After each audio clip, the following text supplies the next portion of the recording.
Cette communication, elle est à la fois à destination des entreprises de votre territoire, des commerces qui y sont installés, des associations et des administrés eux-mêmes. Le rôle de cette communication, c'est de faire accoucher le meilleur de chacun de vos administrés en leur offrant un support nécessaire à la valorisation de ces initiatives pour les encourager.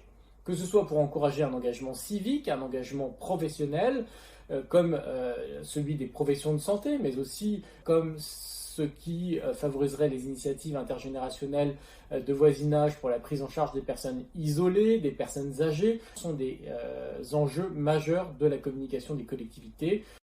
Elle est essentielle pour appuyer le dispositif de gestion de la crise, mais aussi pour encourager les initiatives citoyennes qui viendraient s'ajouter à cette lutte contre la crise. Votre rôle, c'est évidemment de prendre soin de la population et de vos administrés, mais cette proximité, il faut la concrétiser.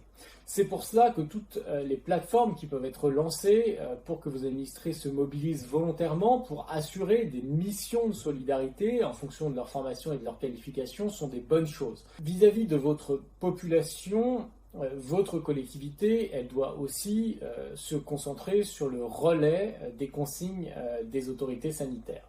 Ça se matérialise évidemment, sans doute déjà par les affiches dans les équipements publics, les tracts diffusés à vos administrés, les sites web, les SMS.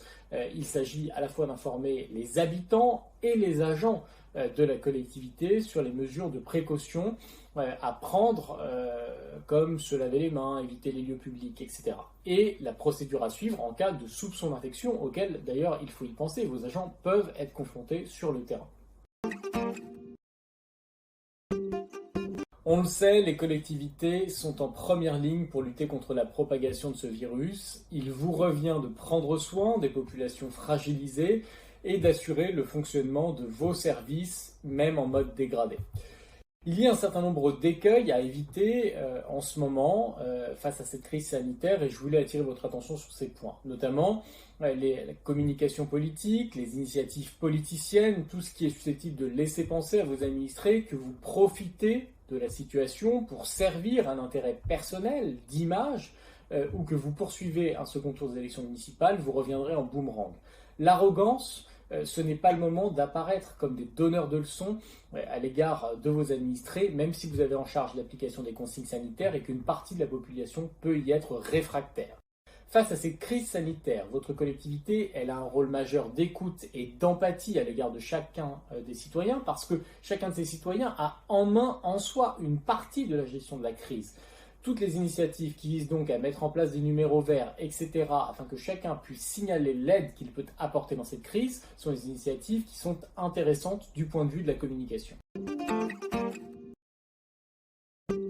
Une cellule de crise, une bonne cellule de crise, c'est une cellule de crise qui sait qu'elle a en charge la mise en œuvre de cette stratégie gouvernementale de lutte contre la crise et de l'application des consignes sanitaires. La cellule de crise, elle doit s'assurer que les moyens de protection de ses agents exposés sont mis à leur disposition, mais que leurs conditions d'exercice soient aussi garantes de leur protection et qu'ils aient à leur disposition, ces agents, les bons messages à diffuser à la population qu'ils vont croiser.